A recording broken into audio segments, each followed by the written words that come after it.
Oh, hello there. I was just musing over the memories of my dear Alex's childhood. Oh, how cute. His first science fair. He was oh so nervous to present his work. I mean, I couldn't hear him. I was watching from 20x binoculars from across I-95, but still, I could imagine. You know, the mind of a child is a beautiful thing. Take our little Timmy here. His young brain not but a fresh slate, primed and ready to educate, rendered free of malice, connivery, or hate. The whole world is new to him, his name just a pseudonym. Each day, a brick of experience that builds him to an eponym. That's right, he's just so stupid. And so naturally, this pathetically pliable flesh blob of neurons is enticingly ripe for manipulating. But that's not just my opinion. It was precisely the hope of one 19th century mathematician who conceived the world's first jungle gym for the purpose of developing a child's brain to comprehend the fourth dimension. That's right, class. Today we're gonna learn about Charles Howard Hinton, eccentric inventor, pioneering sci-fi author, and one of the wackiest and most influential mathematicians you've never heard of.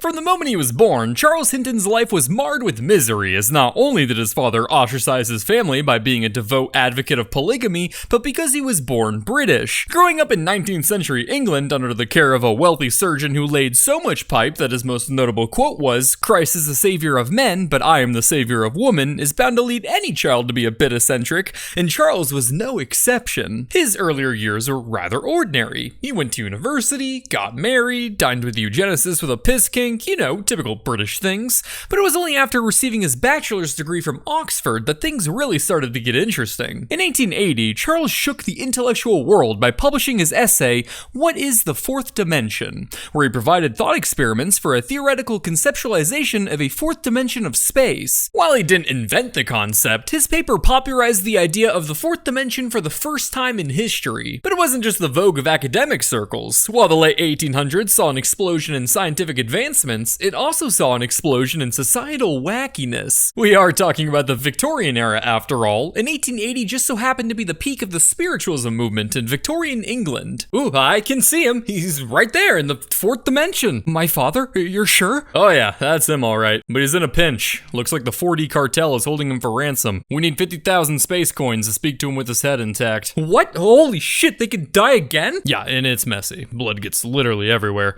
I had to shoot a ghost in Bangkok from Paris and found brain matter in my trunk in El Paso. Anyway, I got a guy we can shake down for some cash. Here, hold this. What is it? 4D gauge pump action for intimidation, and also if any Tesseractosaurus come by. But be careful, the buckshot expands infinitely in all 3D directions and it goes off for like no reason. Jesus! Pedro, how's it going, my man? I wouldn't do that if I were you, hombre. I've got a wormhole bullet aimed right at little Miss Isabella's cabeza right now. How's about you cough up that money you owe me, or I'll give her kindergarten class a lot more red paint for arts and crafts time. Shit, it's the planner feds! Who the fuck did you talk to? I've just been here, man! Shut up! Damn it. Oh, God. Okay, put this on. It'll de-dimensionalize you. Follow me and keep quiet. Okay.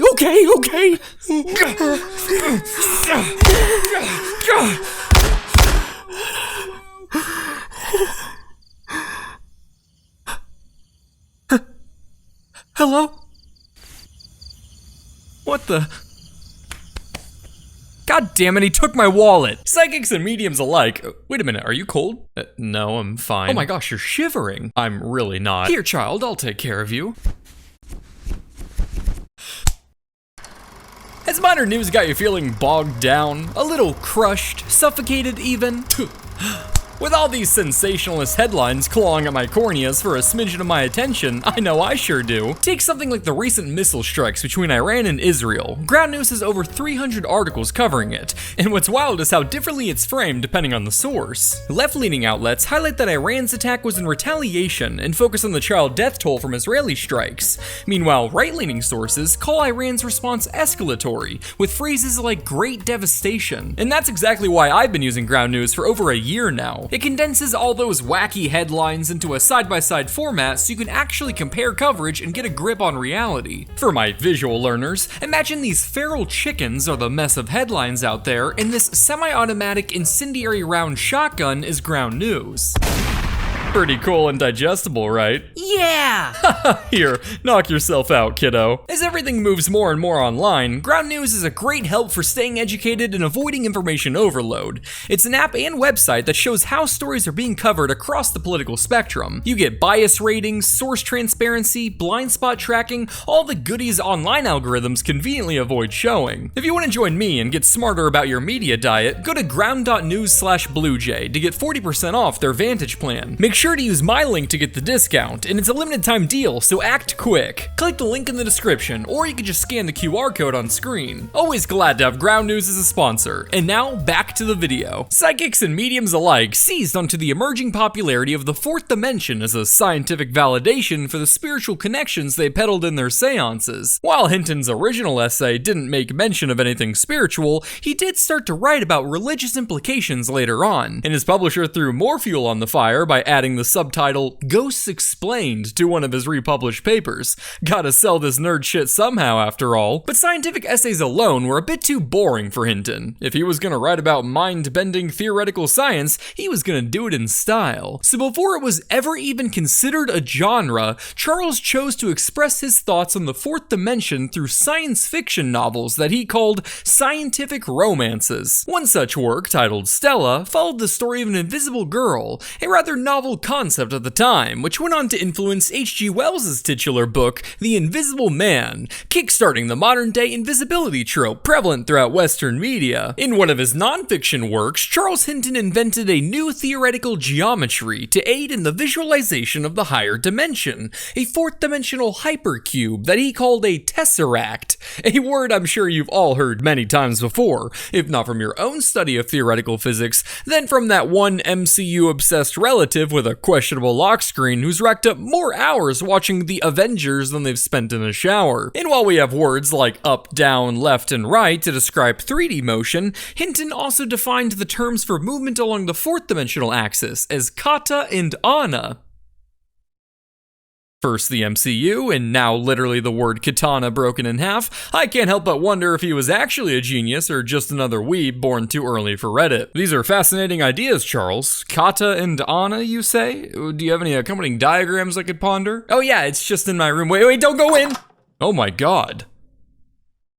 You like Demon Slayer? Bro, that shit's peak! But regardless of any theoretical karma farming, his impact cannot be denied. From occultists to filmmakers, Hinton influenced some of the greatest stories of the 20th century, setting the groundwork for the dimensional horror genres that plague internet culture today. I mean, even the great H.P. Lovecraft took inspiration from Hinton's theories. I've been excited to hear about this next big thing you've been working on, Lovecraft. You say it was inspired by this Charles Hinton figure? Yeah, so check this out. It's about this autistic ninja kid with a fox demon thing inside him. He's got a crush on this pink-haired ninja chick who hates him, but she's got a crush on the edgy ninja kid with magic eyes. So it's really funny when the autistic kid kisses the edgy kid because they're fighting over a seat in class or whatever. Now, the kid wants to become the leader of the ninja village, so he gets training from a registered sex offender named Jinraya, who agrees to teach him so long as he keeps turning himself into a naked girl for him to ogle at. I don't know, I was pretty high when I wrote that part. Anyway, shit gets crazy and there are these epic sword battles like shoom shapoo, and they throw ninja stars like phew, phew. But before you get to those parts, there's like 10 hours of the kid delivering muffins and talking about believing in himself or some shit. What? Here, just take a look. Naruto. What the fuck is a sexy jitsu? It's peak, trust. Yeah, I don't know what this is, but it makes me want to shower, so I think we'll pass. You're missing out. This idea is gonna pop off one day. Yeah, maybe if everyone gets stupider from people putting lead in gasoline or whatever, but that would never happen. Whatever. So, do you have more horror books? Yeah, I've got more fucking horror books. But just as one dimension wasn't enough for Charles, neither was one wife. So he went from questioning the laws of reality to the laws of society by marrying and having twins with a second woman. Now, you may be wondering why a published and intelligent mathematician with everything going for him would risk breaking the law instead of just having an affair like a normal privileged man. But perhaps he thought if he collected enough wives like Pokemon, he could achieve a fourth dimensional ball. And chain. Of course, he wasn't able to keep his double life secret for long, so shortly after getting his master's degree, word got out and he was arrested for bigamy, destroying his reputation and work prospects in England. Oh, Charles, you've done it this time. Guess the apple doesn't fall too far from the tree. Looks like you're gonna have to find somewhere else to live.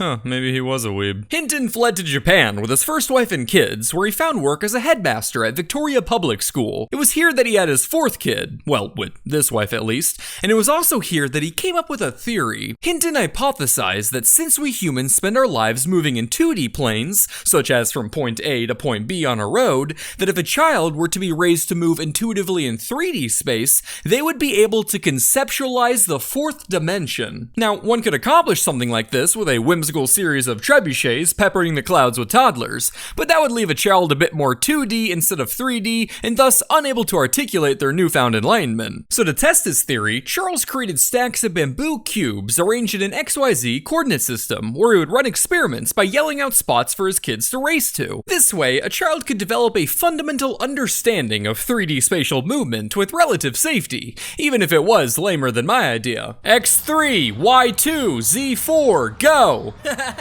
X1, Y4, Z2, go! Garage fridge, go! Blue ribbon, go! Pour in mouth, go! Dad, can we stop now? No!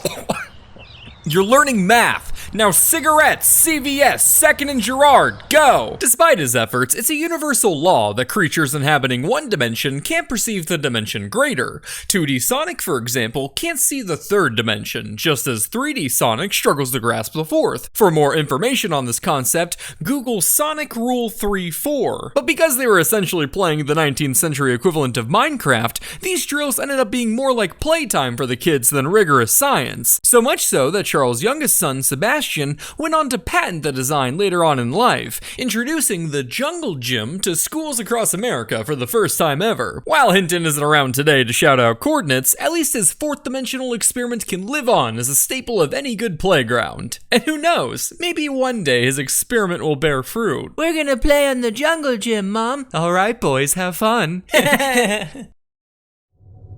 Well, look who's back. Did you kids have fun playing outside? We have ascended to a higher plane of being, Birthgiver. Time and matter no longer bind us to their laws. We've grown beyond the musing of this play you speak of. Aw, you boys are too cute. Now who wants some juice? I do. Of the apple, perhaps. After a few years, Charles left Japan for America, where he took up a job as a professor at the College of New Jersey, the school that would soon become Princeton. It was here that Hinton took a rather unusual turn in his career, as he found himself assisting the school's baseball team with a new invention. Utilizing his mathematical genius, Hinton designed and patented the world's first baseball pitching machine, which used gunpowder. Well, boys, what do you think?